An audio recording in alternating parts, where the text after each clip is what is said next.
After my husband died, I raised my son alone. But then my mother excluded him from Christmas and treated my support like a monthly duty. I woke up as the clock struck 7 a.m. Sitting up on the single bed, I tried to shake off the lingering fatigue. Beside me, Leo, my 7-year-old son, was still sound asleep, his messy blonde hair spread across the pillow. Looking at him, my heart tightened. It's been almost a year since David, my husband and Leo's father, died in a construction accident. Since then, our lives have completely changed. I became a widow at 34, something I never imagined would happen. I work as the head of marketing for a small company, just enough to support the two of us. But the hardest part isn't the job or the finances. It's the loneliness and the burden of raising a child on my own. Fortunately, I have Alice and George, my in-laws. They're wonderful people, always willing to help whenever I need it. Alice often picks Leo up after school so I can focus on work. Every time I go to pick him up, she tries to slip money into my pocket, but I always refuse. "Clara, we just want to help," Alice once said, her eyes sincere. "We know the insurance payout was generous, but please, let us help." I appreciate their kindness deeply. The compensation, combined with my income, allows us to live fairly comfortably. But what I understand most clearly is that their help isn't just financial, it's filled with love and genuine care. If only my own parents treated Leo and me the same way. Ever since I was little, I've always felt like the stepchild in my own family. My parents always favored my sister, Brenda, and now they treat her children the same way. Last week, Leo went to visit his maternal grandparents, and everything unfolded as usual. He was excited, but after only 20 minutes, my mother started complaining. "Why does the clock sound so strange?" Leo asked, pointing to the old grandfather clock in the living room. "How does it work?" My mother sighed and rolled her eyes. "Clara, can't you tell him to be quiet? He just keeps asking question after question. Brenda's kids never bother anyone like this." My father nodded in agreement and opened his laptop. "Leo, go play a game, son. I downloaded some fun ones for you." But Leo doesn't like playing games. He likes to talk, to learn about everything around him. Meanwhile, Brenda's 3 children sat silently in the corner, glued to their phones. To my parents, that's the definition of good behavior. I've gotten used to staying silent in the face of comparisons and criticisms. Since I was young, I learned to suppress my emotions, accepting that I wasn't the favorite child. Every time my parents praised Brenda and criticized me, I'd just shake my head and stay quiet. At least they still help me occasionally, watching Leo when I work late, or picking him up if Alice is busy. One Tuesday evening, I went to my parents' house for dinner. The moment I walked in, I knew something was off. My mother had made lasagna, my favorite dish, which she only ever cooks when she's about to ask for something. My father was unusually talkative, asking about work, Leo, and a dozen other things. I knew they were building up to something, but I couldn't guess what. "Clara," my mother said, carefully slicing her lasagna. "We've been meaning to ask you. How much did the insurance pay out after David passed?" It felt like a slap. I almost choked on my drink. Maybe it was the shock, or maybe I was just too tired of keeping secrets from them, but I told the truth. Around $300,000. My mother's fork clattered onto her plate. My father snapped his head up so fast I feared he might hurt his neck. They stared at me like I'd just won the lottery. "Is that so?" my mother said slowly. "And what are you planning to do with that money?" I felt the weight settle on my shoulders. "I've already invested it," I said, trying to keep my voice steady. "That money is for Leo's future, for college, or maybe a home someday. David and I had planned that together." "But that's years from now," my father interjected. "You should think about the present. Think about the family." And I knew. The family he spoke of didn't include Leo. "You could do a lot with that money," my mother added, leaning in eagerly. "Help the family, those who need it now, instead of holding on to it for a future that might never come." "I don't want to talk about money anymore," I cut in, my voice sharper than I intended. Silence fell over the room. My father's face was filled with disappointment, an expression I knew all too well. My mother pressed her lips together, a clear sign she was angry. Dinner continued in heavy silence, broken only by the clinking of cutlery against plates. I thought that was the end of it. I knew my parents would be upset with me for at least a month, as they always were whenever I didn't do what they wanted. But to my surprise, just a week later, my mother called. "This Sunday the whole family having dinner together," she said in a voice sweet as honey. "Brenda and the kids will be there too. You have to come, sweetheart." I felt uneasy but agreed anyway. That Sunday, I arrived at my parents' house with a strange feeling in my chest. Brenda had come early with her 3 kids, all of them glued to their phones as usual. When everyone sat down at the table, Brenda started complaining about rising prices, increasing bills, and how hard life was getting. "Everything's just so expensive," she sighed, passing around the mashed potatoes. My mother dabbed at her eyes with a tissue, lamenting food prices and the electricity bill. Then Brenda cleared her throat and straightened her back. "I've been thinking," she announced, scanning the table with the confident gaze she's had since we were kids. "Clara and I should help Mom and Dad financially. I'll send $500 a month. I wish I could give more, but Ben's the only one working, and I still have to raise the kids." She paused, as if building suspense, then turned to me with a fake smile. "And you, Clara, You should send mom and dad $1,000 a month. I nearly choked again. What? It makes sense, Brenda continued, her voice calm like she was just presenting a simple equation. You earn more and only have one child. And, well, your situation is a bit more comfortable now. I felt my blood boil. The situation she referred to was David's death, the insurance money I'd set aside for my son's future. I wanted to scream, I'm a widow. I don't have a partner to share the financial burden anymore. But my mother clapped her hands with joy, and my father beamed like he'd just received a Christmas present. Oh, my sweet daughters, my mom exclaimed. You don't know how much this means to us. I sat there, furious, in disbelief. My whole life, I had tried to be recognized, to be accepted, and now, they were putting a price on love. All right, I heard myself say. I'll do it. That first transfer hurt the most. $1,000 vanished from my account with just a few clicks. I told myself, if this buys support from my family, maybe it's worth it. But that illusion faded quickly. Mom, can you pick up Leo today? Alice has a doctor's appointment and I've got a late meeting. Oh, I'm sorry, sweetheart, my mom said over the phone. I've got a headache, you know how my migraines are. It was always something. Every time I needed help, my mother had a reason to say no. Tired, busy, going grocery shopping, back pain. And still, the $1,000 kept leaving my account every month. One Thursday afternoon, when my mother once again refused to watch Leo, this time because she might be getting sick, I called Alice, nearly in desperation. Of course we'll pick him up, Alice said without hesitation. George is already on his way to school. Leo's telling him all about his science project. I hung up and collapsed into a chair, trying to hold back the tears welling in my eyes. $1,000 a month bought me nothing but excuses, while my mother-in-law would drop everything to help me, and never ask for anything. December was approaching. My family always celebrated Christmas at my parents' house. It was tradition, the whole family gathered, exchanging gifts, eating together, making memories. A week before Christmas, my mother called. Sweet Clara, she began, her voice sugary sweet. About Christmas Eve. Your father and I want to host an adults-only party this year. No kids this time. I gripped the pen in my hand. It snapped in two. What? We just want to do something a little more elegant this year, she said breezily, as if discussing a change in dessert. Wine, adult conversations, you understand? But, it's Christmas, I protested, stepping away so Leo wouldn't hear. Where am I supposed to leave Leo? Oh, that's simple, my mother said as if it were the most obvious thing in the world. Just drop him off at Alice and George's. They'll be happy to watch him. You only need to be here at 7.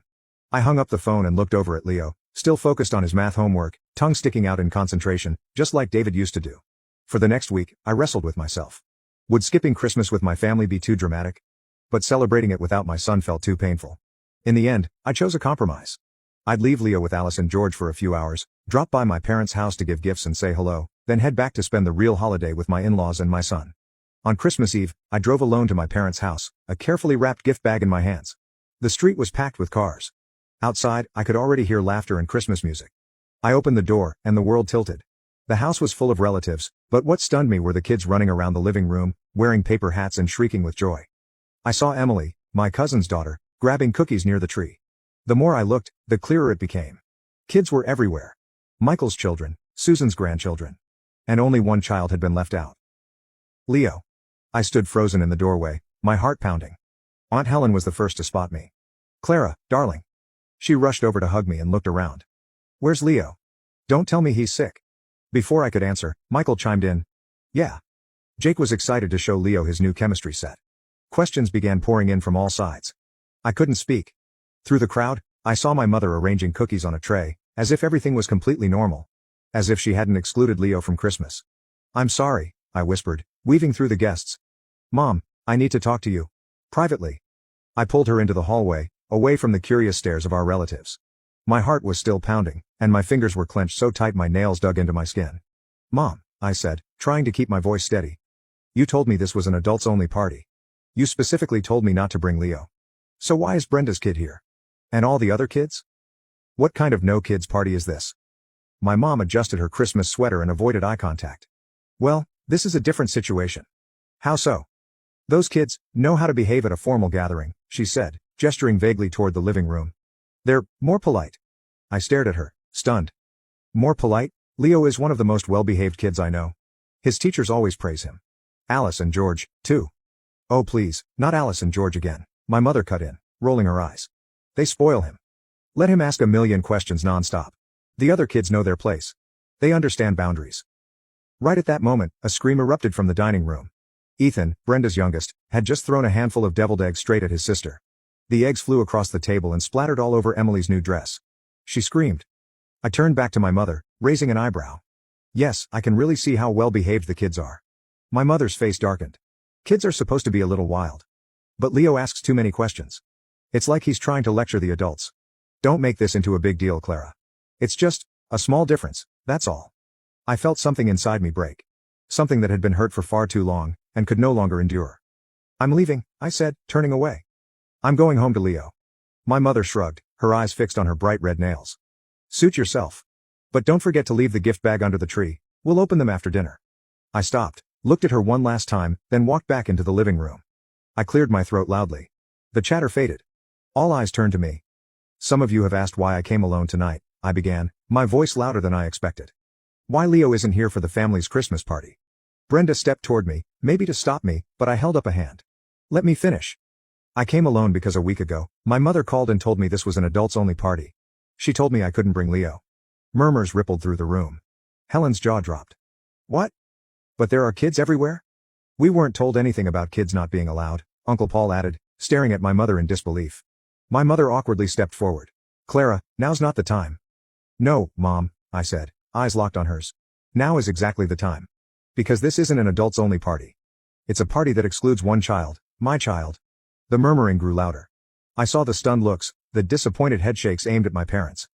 But that's not even the worst part, I said with a quiet, humorless laugh.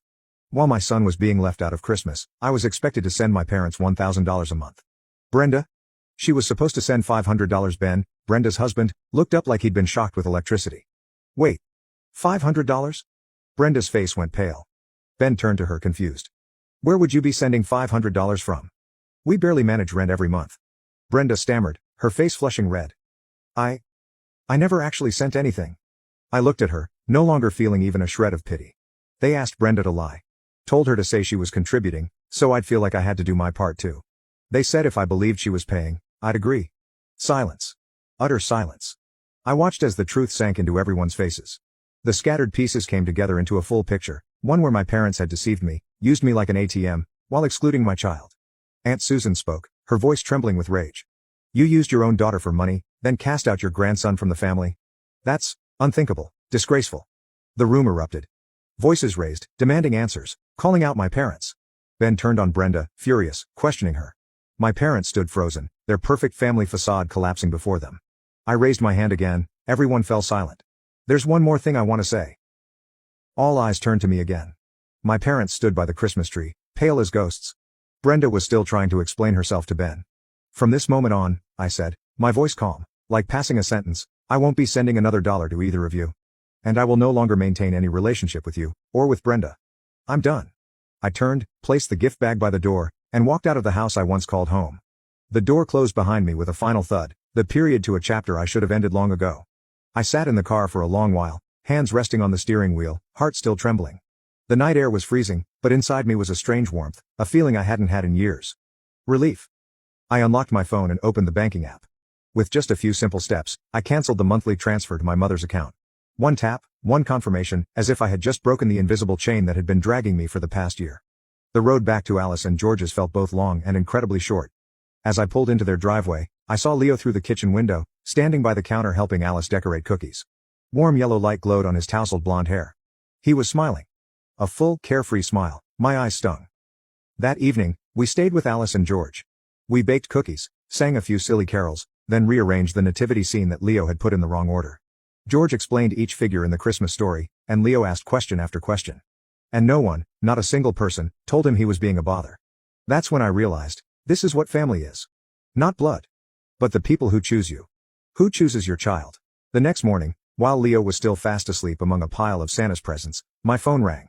It was Aunt Susan. You should hear what happened after you left, she said, skipping any pleasantries. As soon as you walked out, it was like a dam broke. Uncle Robert stood up and said he couldn't stay another minute. Then Helen left. Then Paul. People started walking out one after another. Some even told your parents to their faces that they were con artists. That they were a disgrace to the family. I listened in silence. Aunt Susan continued, her voice angry on my behalf. Ben was furious. He packed up the kids' things right then and told Brenda he needed time to think about their marriage. Last night, he took them to his parents' house. I closed my eyes. A part of me felt sad for what Brenda had caused, but mostly, I just felt right. All of this should have come out a long time ago.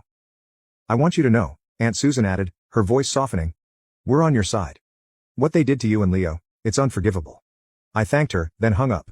Right after, the messages came flooding in, from my mother, my father, and Brenda. All saying the same thing. We're sorry, we were wrong, please talk to us, let us explain. I read each one. Then quietly moved them to the archive. I didn't reply. The week between Christmas and New Year's passed like a gentle breeze. Leo and I stayed with Alice and George, playing board games, watching movies, baking. Nothing extravagant, nothing loud, just pure, genuine warmth. The new year has arrived. On the morning of the 31st, the doorbell rang. I looked through the peephole and saw my parents standing on the porch, holding a large gift box wrapped in shiny paper. My heart thudded, not from fear, but because I wasn't sure whether I should even open the door. Clara, we know you're home, my mother's voice called sweetly from outside. So sweet it made my skin crawl. We just want to talk. I opened the door, but blocked the entry. I kept my distance. They looked smaller. The power they once held was gone. Maybe because for the first time, I wasn't the obedient daughter standing silently while they lectured. We brought this for Leo, my father said, holding the box out to me. One glance at the wrapping and I knew it was some expensive piece of electronics. Leo doesn't need it, I replied, not taking the gift. Clara, my mother stepped forward. We know we were wrong, about how we treated Leo, about the money. We truly regret it. And we want you to know, this isn't about money, we really feel sorry. I looked at them. Carefully. Searching for truth in their eyes. Are you sorry because you realize you were truly wrong, or because the whole family found out and turned against you? I asked, unblinking. They looked at each other, just one glance. And I had my answer. I think you should go, I said gently. I don't believe you. And I don't trust you anymore. But we're family, my mother nearly pleaded, her eyes brimming with tears. No, I shook my head. Families don't use each other. Family doesn't deceive their daughter for money. Family doesn't exclude a child from Christmas. They stepped back, clutching the gift box, then quietly turned and walked away. I watched until their car disappeared past the gate. I didn't feel sad. I just felt free. Months later, I still stood by my decision. No texts, no calls. Brenda tried to reach out too, but I had blocked her number. The money I used to send every month, I now transfer into Leo's college fund. And the strange thing is, when you cut out toxic people, you make room for healthy, beautiful relationships to grow. Aunt Susan started inviting us over for Sunday dinners. Uncle Robert hosted BBQs, and Leo got to play with his cousins. People asked genuine questions, listened to Leo, and encouraged his endless curiosity. Mom, why does Uncle Robert's pool smell weird? Leo asked one summer afternoon. That's the smell of chlorine, kiddo, Uncle Robert answered before I could, then launched into a whole explanation about sanitization and chemical reactions, and Leo was absolutely fascinated. I watched my son bloom, like a tree finally being watered with real love. No one told him he was too much. No one told him to stop asking questions.